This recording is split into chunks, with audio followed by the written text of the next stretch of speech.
My sister looked me dead in the eye across the living room and said, "You were never supposed to be here." And the thing is, she wasn't wrong. I wasn't on the list. I wasn't invited. I drove 40 minutes in the rain, knocked on my mom's door uninvited, and walked straight into a family intervention that had been planned without me. And now half my family thinks I blew it up on purpose. So yeah, let's talk about that. Okay, background. My mom, her name is Diane, has been struggling. Like, really struggling. She's in her late 60s, she lives alone since my dad passed 3 years ago, and over the last year she's been spending in ways that have everyone quietly panicking.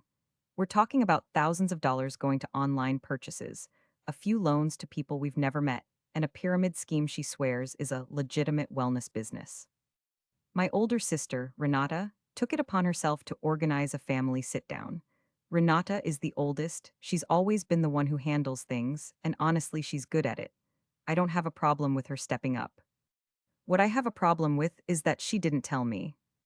There are four of us kids. Me, I'm Priya, then Renata, then our brother Marcus, and the youngest, Deb. According to the group chat I was not in, Renata had been organizing this for 2 weeks.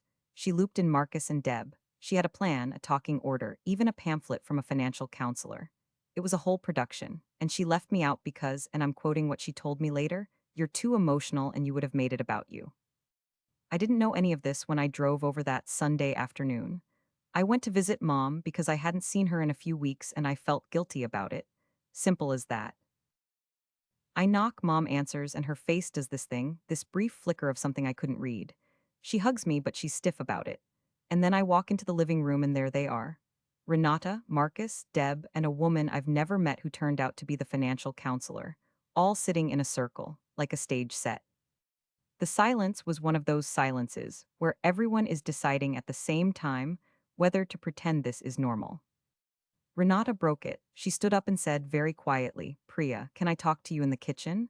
And I said, "What is happening right now?"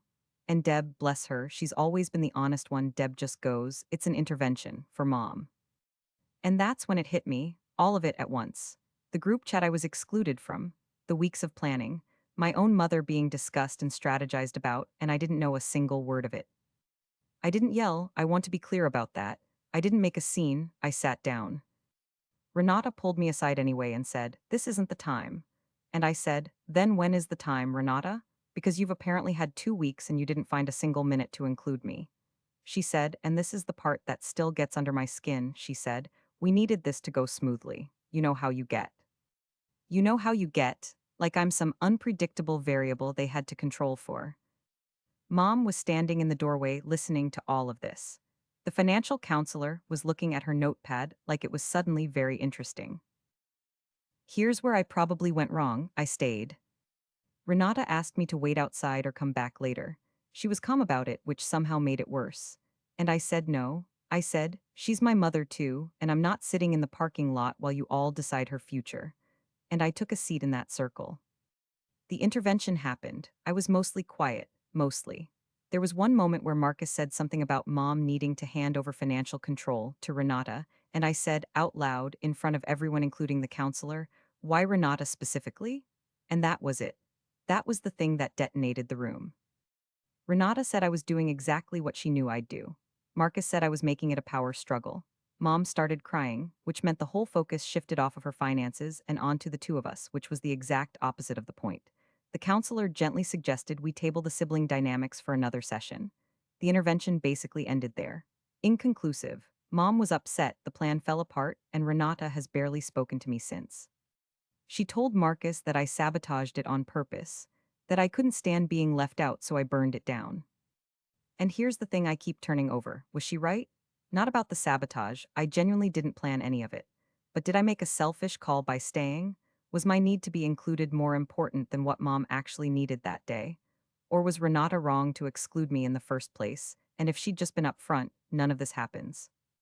Deb texted me 2 days later. She said, "For what it's worth, I told Renata she should have included you."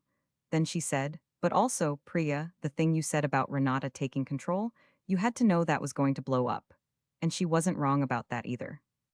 A few weeks later, mom actually did sit down with the counselor one-on-one. Some progress got made, quietly, without any of us in the room. So maybe the intervention failing wasn't the disaster I thought it was. Or maybe we all just got out of the way of something that was going to work better without us. So here's where I land, and I genuinely don't know if I'm the problem. Renata excluded me from a conversation about my own mother, told herself it was for strategic reasons, and never once considered that maybe I deserved to be there regardless of how I might react. That feels wrong to me. That feels like something a person shouldn't do to their sibling. But I also walked into a room where I wasn't wanted, refused to leave when I was asked, and said the one thing most likely to shift the spotlight off of mom and onto family drama. And I think I knew, somewhere, that asking, why Renata specifically, in front of everyone was going to land like a grenade. Maybe I did make it about me. Maybe not on purpose, but in the way that hurts just as much. Renata and I are still not really talking. Mom is doing a little better. And I'm still sitting here asking myself, if I had just waited in the parking lot for an hour, would everything have gone differently? Or would I have spent the rest of my life feeling like the daughter they didn't trust? I don't know. Honestly, though, what would you have done? Comment below.